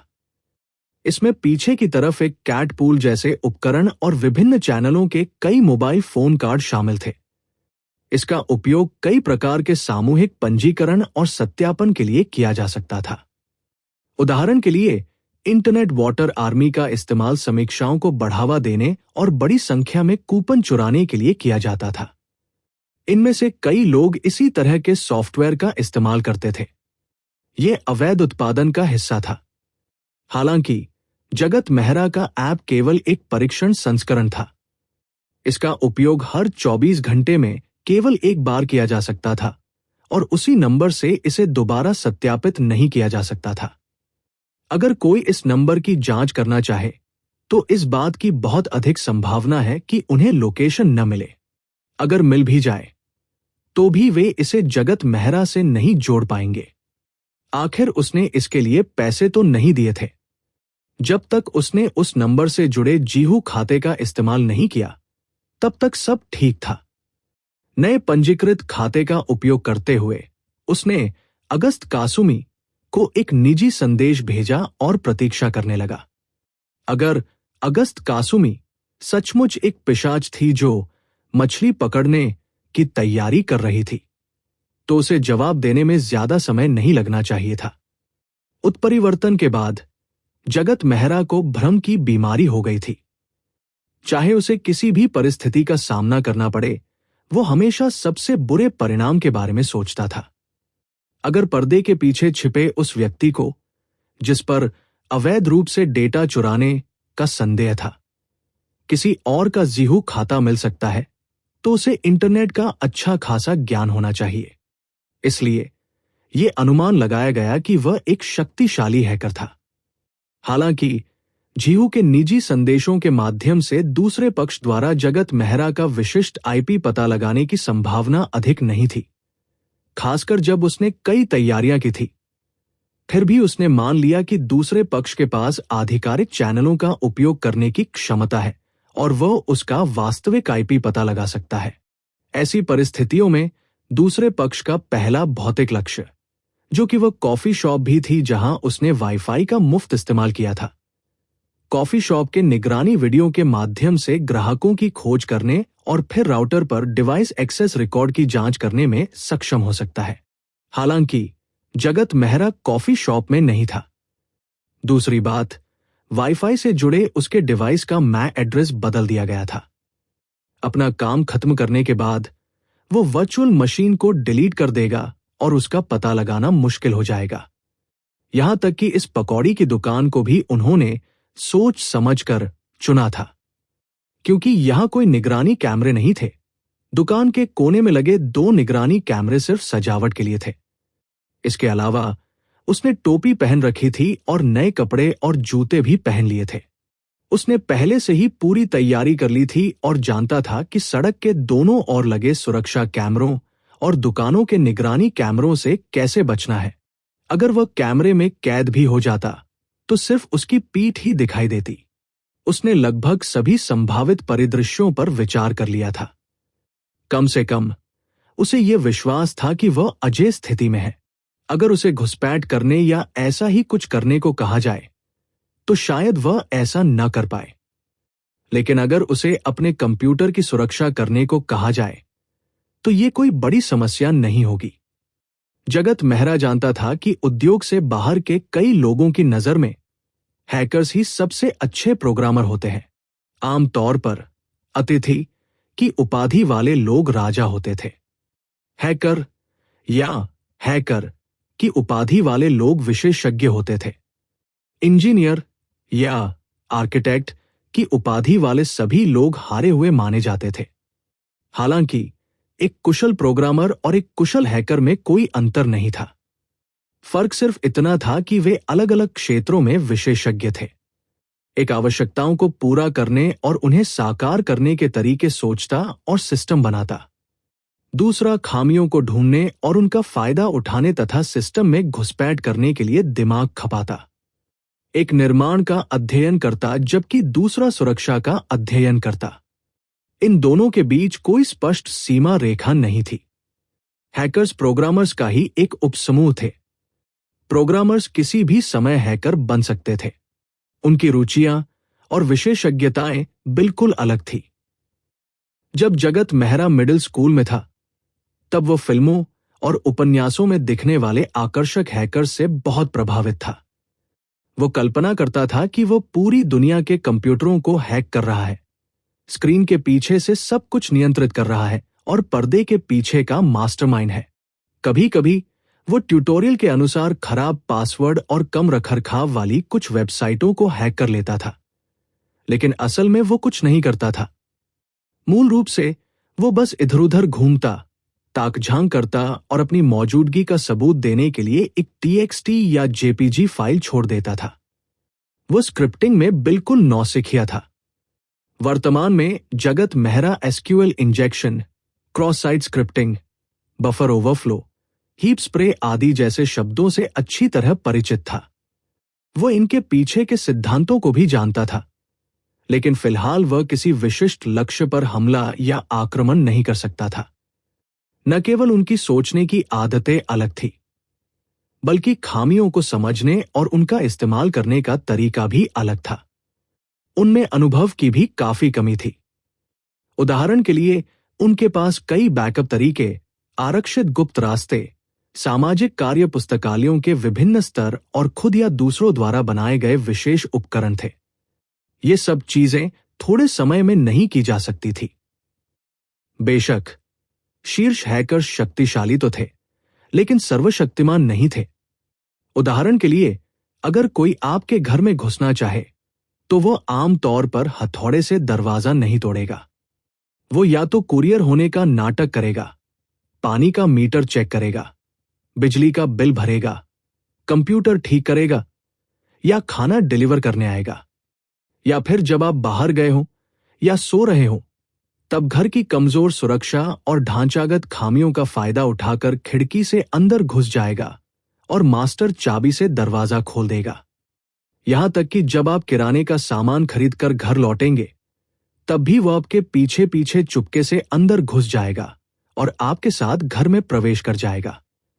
अगर आप दरवाजा नहीं भी खोलते हैं, तब भी वे आपकी पहचान का इस्तेमाल करके आपके दरवाजे पर पार्सल पहुंचा सकते हैं। वे आपके नाम से पार्सल भेज सकते हैं और खाना ऑर्डर कर सकते हैं।